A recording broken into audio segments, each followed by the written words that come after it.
Hi ನಮಸ್ತೆ ಎಲ್ಲರಿಗೂ. ನಾನು ರುಕ್ಮಿಣಿ ಆಡಿ ಅಡುಗೆ ಮನೆ ಚಾನಲ್ಗೆ ಸ್ವಾಗತ. ಇವತ್ತೊಂದು ಮೂಲಂಗಿ ಬೇಳೆ ತಿಳಿಸಾರು ಮಾಡ್ತಾ ಇದ್ದೀನಿ. ಮೈಸೂರು ಬೇಳೆ ಯೂಸ್ ಮಾಡಿ ತುಂಬಾನೇ ಚೆನ್ನಾಗಿರುತ್ತೆ, ಟೇಸ್ಟ್ ಆಗಿ ಕೂಡ ಇರುತ್ತೆ. ಅನ್ನದ ಜೊತೆಗಂತೂ ಹೇಳ್ ಮಾಡಿದಂಥ ಕಾಂಬಿನೇಷನು. ತಿಳಿಸಾರು ಥರ ಮಾಡ್ಬೋದು, ಒಂದ್ ಸ್ವಲ್ಪ ಡಿಫ್ರೆಂಟ್ ಆಗಿ ಕೂಡ ಮಾಡಿದ್ದೀನಿ. ಬನ್ನಿ ಹೇಗೆ ಮಾಡೋದು ಅಂತ ನೋಡ್ಕೊಳ್ಳೋಣ. ನಾನಿಲ್ಲಿ ಮೂಲಂಗಿ ಬೇಳೆ ಸಾರು ಮಾಡೋಕ್ಕೋಸ್ಕರ ನೋಡಿ, ಇಲ್ಲಿ ಬೇಳೆ ತಗೊಂಡಿದ್ದೀನಿ. ಮೈಸೂರು ಬೇಳೆ ಒಂದು ಅರ್ಧ ಕಪ್ಪು, ಒಂದು ಅರ್ಧ ಕೆಜಿ ಮೂಲಂಗಿ, ಆಮೇಲೆ ಮೂಲಂಗಿ ಸೊಪ್ಪು ಕೂಡ ತಗೊಂಡಿದ್ದೀನಿ. ಆರೋಗ್ಯಕ್ಕೆ ತುಂಬಾನೇ ಒಳ್ಳೇದು ಇದು. ಬನ್ನಿ ಹೇಗೆ ಮಾಡೋದು ಅಂತ ನೋಡ್ಕೊಳ್ಳೋಣ. ನಾನು ನೋಡಿ ಸ್ಟವ್ ಮೇಲೆ ಒಂದು ಪಾತ್ರೆ ಇಟ್ಕೊಂಡು, ಪಾತ್ರೆ ಸ್ವಲ್ಪ ಬಿಸಿ ಆಗ್ತಾ ಇದ್ದಂಗೆನೆ ಸ್ವಲ್ಪ ಎಣ್ಣೆ ಕೂಡ ಸೇರಿಸ್ಕೊಳ್ತಿದ್ದೀನಿ. ಎಣ್ಣೆ ಕೂಡ ಕಾಯ್ಕೋತಾ ಇದ್ದಂಗೆನೆ ಸ್ವಲ್ಪ ಒಗ್ಗರಣೆಗೆ ಇಲ್ಲಿ ನಾನು ಜೀರಿಗೆ ಮತ್ತೆ ಸಾಸಿವೆ ಹಾಕೊಳ್ತಾ ಇದ್ದೀನಿ. ಎರಡು ಚಟಪಟ ಸಿಡಿತಾ ಇದ್ದಂಗೆನೆ ಸ್ವಲ್ಪ ಒಂದೆರಡು ಒಣಗಿದ ಮೆಣಸಿನಕಾಯಿ, ಆಮೇಲೆ ಮೀಡಿಯಂ ಸೈಜ್ ಎರಡು ಈರುಳ್ಳಿನ ಉದ್ದುದ್ದ ಕಟ್ ಮಾಡಿ ಸೇರಿಸ್ಕೊಂಡು ಹಾಕೊಳ್ತಾ ಇದ್ದೀನಿ. ಜೊತೆಗೆ ಒಂದು ಕರಿಬೇವು. ನೋಡಿ ಇಷ್ಟನ್ನು ನೀಟಾಗಿ ಫ್ರೈ ಮಾಡ್ಕೊಳ್ಳೋಣ. ತುಂಬ ಕಂದು ಬಣ್ಣ ಬರಬೇಕು ಅನ್ನೋದೇನಿಲ್ಲ. ಸ್ವಲ್ಪ ಇದು ಎಣ್ಣೆಲಿ ಫ್ರೈ ಆದರೆ ಸಾಕು, ತುಂಬ ಚೆನ್ನಾಗಿರುತ್ತೆ. ನೀವು ಒಂದ್ಸಲ ಈ ವಿಧಾನದಲ್ಲಿ ಟ್ರೈ ಮಾಡಿ ನೋಡಿ. ನೋಡಿ ಈರುಳ್ಳಿ ಕೂಡ ಸಾಫ್ಟ್ ಆಗಿ ಬೆಂದಿದೆ. ಇವಾಗ ಇದಕ್ಕೆ ಮೀಡಿಯಂ ಸೈಜು ಎರಡು ಟೊಮೊಟೊ ಹಣ್ಣನ್ನ ನಾನು ಉದ್ದ ಉದ್ದ ಕಟ್ ಮಾಡಿ ಸೇರಿಸ್ಕೊಳ್ತಾ ಇದ್ದೀನಿ. ಇದು ಕೂಡ ಸ್ವಲ್ಪ ಈರುಳ್ಳಿ ಜೊತೆ ಸಾಫ್ಟ್ ಆಗಬೇಕು. ಅದಕ್ಕೋಸ್ಕರ ಸ್ವಲ್ಪ ಉಪ್ಪು ಸೇರಿಸ್ಕೊಂಡು ಇದನ್ನು ಕೂಡ ಒಂದು ಸ್ವಲ್ಪ ಟೊಮೊಟೊ ಸಾಫ್ಟ್ ಆಗೋವರೆಗೂ ನೀಟಾಗಿ ಫ್ರೈ ಮಾಡ್ಕೊಳ್ಳೋಣ. ಈರುಳ್ಳಿ ಮತ್ತು ಟೊಮೊಟೊ ಎರಡು ಸಾಫ್ಟ್ ಆಗ್ತಾ ಇದ್ದಂಗೆನೆ ನಾನಿಲ್ಲಿ ಮೂಲಂಗಿ ಸೊಪ್ಪು ತೊಗೊಂಡಿದ್ನಲ್ಲ, ಅದನ್ನು ಕಟ್ ಮಾಡಿ ನೀಟಾಗಿ ಒಂದು 5-6 ಸಲ ತೊಳೆದು ಕಟ್ ಮಾಡಿ ಹಾಕ್ಕೊಳ್ತಾ ಇದ್ದೀನಿ ಇದ್ರ ಜೊತೆಗೆ. ಇದು ಕೂಡ ಇದ್ರ ಜೊತೆಗೆ ಫ್ರೈ ಮಾಡ್ಕೊಳ್ಳೋಣ. ಇದು ಸೊಪ್ಪು ಕೂಡ ನೀಟಾಗಿ ಫ್ರೈ ಆಗ್ತಾ ಇದ್ದಂಗೆನೆ ನೋಡಿ ಇಲ್ಲಿ ಫ್ರೈ ಆಗಿದೆ. ಸೊಪ್ಪು ಕೂಡ ನೀಟಾಗಿ ಫ್ರೈ ಆಗ್ತಾ ಇದ್ದಂಗೆನೆ ನಾವಿಲ್ಲಿ ಮೂಲಂಗಿ ಹಾಕ್ಕೊಳ್ಳೋಣ. ಮೂಲಂಗಿನ ನೋಡಿ ರೌಂಡ್ ರೌಂಡ್ ಆಗಿ ಕಟ್ ಮಾಡಿ ನಾನು ಸೇರಿಸ್ಕೊಳ್ತಾ ಇದ್ದೀನಿ. ಸ್ವಲ್ಪ ದಪ್ಪನಾಗೆ ಕಟ್ ಮಾಡ್ಕೋಬೇಕಾಗತ್ತೆ, ಅದು ಬೇಗ ಬೆಂದ್ಬಿಟ್ರೆ ಕಟ್ ಆಗಿಬಿಡುತ್ತೆ.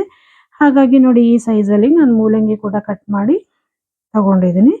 ಇದನ್ನು ಕೂಡ ಮೂಲಂಗಿ ಕೂಡ ಹಾಕ್ಕೊಂಡು ನೋಡಿ ಇದ್ರ ಜೊತೆಗೆ ಮೂಲಂಗಿಲಿರೋ ಹಸಿ ಸ್ಮೆಲ್ ಎಲ್ಲ ಹೋಗಬೇಕು, ಅಲ್ಲಿವರೆಗೂ ಇದಿಷ್ಟನ್ನು ಚೆನ್ನಾಗಿ ಫ್ರೈ ಮಾಡ್ಕೊಳ್ಳೋಣ. ಏನೇ ಇಲ್ಲ ಅಂದರೂ 1-2 ನಿಮಿಷಗಳ ಕಾಲ ಈ ರೀತಿ ಫ್ರೈ ಮಾಡಿಕೊಂಡು ತಗೋಬೇಕು.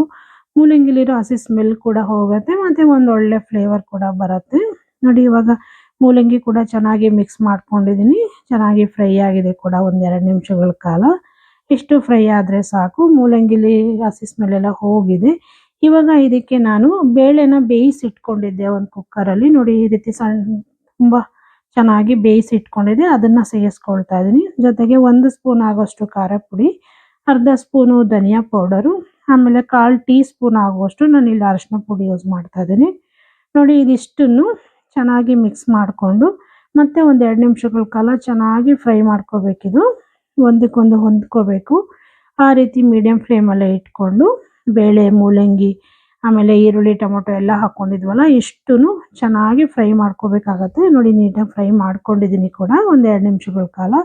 ಇವಾಗ ನಾನು ಇದಕ್ಕೆ ನೀರು ಸೇರಿಸ್ಕೊಳ್ತಿದ್ದೀನಿ. ಕುಕ್ಕರ್ ಸ್ವಲ್ಪ ತೊಳೆದು ಬೇಳೆ ಬೇಯಿಸ್ಕೊಂಡಿದ್ನಲ್ಲ ಆ ನೀರು, ಆಮೇಲೆ ಇನ್ನೂ ಒಂದು ಸ್ವಲ್ಪ ನೀರು ಸೇರಿಸ್ಕೊಳ್ತಿದ್ದೀನಿ. ನಾನು ಒಂದೇ ಸಲ ನೀರು ಎಷ್ಟು ಬೇಕೋ ಅಷ್ಟು ನೋಡಿಕೊಂಡು ಸೇರಿಸ್ಕೊಳ್ತಾ ಇದ್ದೀನಿ. ಸೇರಿಸ್ಕೊಂಡು ನೋಡಿ ಇದನ್ನು ಒಂದ್ಸಲ ನೀಟಾಗಿ ಮಿಕ್ಸ್ ಮಾಡ್ಕೊಳ್ಳೋಣ. ಈ ರೀತಿ ಮಿಕ್ಸ್ ಮಾಡಿಕೊಂಡು ಈಗ ಉಪ್ಪು ಹಾಕ್ಕೊಳ್ಳೋಣ. ನಾನು ಮೊದಲೇ ಸ್ವಲ್ಪ ಉಪ್ಪು ಸೇರಿಸ್ಕೊಂಡಿದ್ದೆ ಟೊಮೊಟೊ ಫ್ರೈ ಮಾಡೋಕ್ಕೋಸ್ಕರ. ಇವಾಗ ಇನ್ನೂ ಒಂದು ಸ್ವಲ್ಪ ಉಪ್ಪು ಹಾಕ್ಕೊಂಡು ಇದನ್ನು ನೋಡಿ ಇನ್ನೊಂದು ಸಲ ಈ ರೀತಿ ಕೈ ಆಡಿಸ್ಕೊಂಡು ಪ್ಲೇಟ್ ಮುಚ್ಕೊಂಡು ಒಂದು 5-6 ನಿಮಿಷ ಬೇಯಿಸ್ಕೊಳ್ಳೋಣ ಸಾಕು. ಸೂಪರಾಗಿ ಟೊಮೊಟೊ ಮೂಲಂಗಿ ಬೇಳೆ ಸಾರು ರೆಡಿ ಆಗುತ್ತೆ. ನೋಡಿ ಚೆನ್ನಾಗಿ ಬೇಯ್ತಾ ಇದೆ ಕೂಡ, ಸೂಪರಾಗಿ ರೆಡಿ ಆಗಿದೆ. ಇವಾಗ ಇನ್ನೊಂದು ಸಲ ಇದನ್ನು ತಿರುಗಿಸ್ಕೊಂಡು ನೋಡಿ ಎಷ್ಟು ಚೆನ್ನಾಗಿ ರೆಡಿ ಆಗಿದೆ. ಇನ್ನೊಂದು ಸಲ ತಿರುಗಿಸ್ಕೊಂಡು ಇದಕ್ಕೆ ಒಂದು ಸ್ವಲ್ಪ ತೆಂಗಿನಕಾಯಿ ಮತ್ತು ಕೊತ್ತಂಬರಿ ಸೊಪ್ಪು ಹಾಕ್ಕೊಳ್ತೀನಿ ನಾನು. ನೋಡಿ ಇವಾಗ ಆಪ್ಷನಲ್ಲು, ಇಲ್ಲಿ ತೆಂಗಿನಕಾಯಿ ಬೇಕು ಅಂದರೆ ಹಾಕ್ಕೋಬೋದು, ಇಲ್ಲ ಸ್ಕಿಪ್ ಕೂಡ ಮಾಡ್ಕೋಬೋದು. ಸ್ವಲ್ಪ ಕೊತ್ತಂಬರಿ ಸೊಪ್ಪನ್ನು ಉದುರಿಸ್ಕೊಂಡು ಇದನ್ನು ನೀಟಾಗಿ ತಿರುಗಿಸ್ಕೊಂಡು ಇನ್ನೊಂದು ನಿಮಿಷಗಳ ಕಾಲ ನಾನು ಬೇಯಿಸ್ಕೊಳ್ತೀನಿ. ನೋಡಿ ಇಷ್ಟೇ, ಇದು ಸೂಪರಾಗಿ ಬೇಗನೆ ಕಡಿಮೆ ಸಮಯದಲ್ಲಿ ಸ್ವಲ್ಪನೇ ಪದಾರ್ಥಗಳನ್ನ ಯೂಸ್ ಮಾಡಿ ತುಂಬ ಟೇಸ್ಟಿಯಾಗಿ ಮತ್ತು ಡಿಫ್ರೆಂಟಾಗಿ ಮೂಲಂಗಿ ಬೇಳೆ ತಿಳಿಸಾರು ಮಾಡಿದ್ದೀನಿ.